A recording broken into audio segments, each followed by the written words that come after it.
if if you ever want to get to that lightness that everybody's searching for with their horse, a lot of the times it will require being heavy now so you can be light later. A good example is like at a clinic, there was a person riding their horse at a walk down the center of the arena, and I said, okay, now pick up your reins and ask your horse to stop. And they picked up their reins, and they had about half a pound of pressure, and the horse just kind of braced in his neck and kind of pushed his nose out, and then he just kept on walking, didn't even slow down a little. And then they never got firmer and really got clear with their horse that, hey, you just walked right into this massive amount of pressure. They were hesitant to be clear with their horse.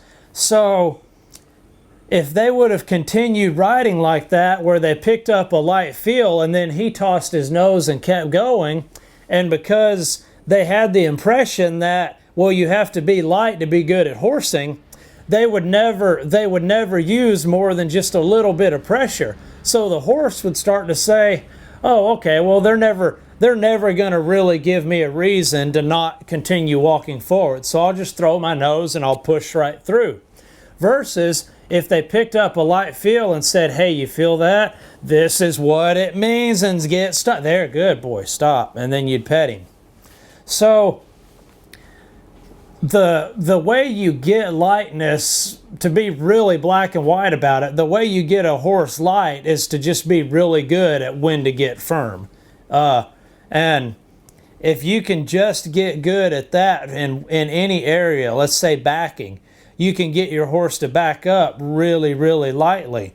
Let's say you pick up a really light feel to ask him to back and he walks off. Well, you're hesitant to firm up and be clear and be a leader and communicate with your horse and let him know that when he did that, he walked right up into more pressure from your bit, you know.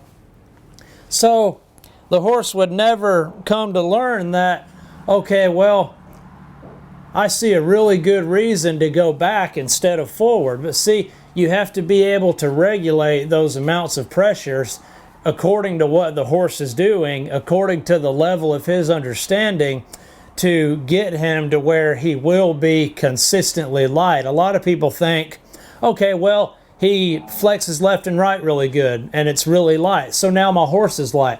No, they have to be, there's 1,000 different aspects they need to be light in. I've ridden horses that were really, really light to get them to go, but really heavy to get them to stop, and the opposite. I've ridden horses that when you went to pick up their back feet, they were really light, but the front feet were really heavy. So lightness is not just something that, oh, well, he's light now, so now he's just a light horse.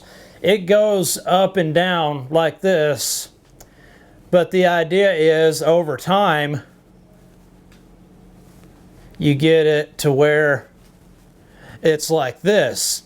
And then once you get him light, you keep him light. So it's not just, well, once he gets light, he'll stay light. No, you can make him heavy real quick.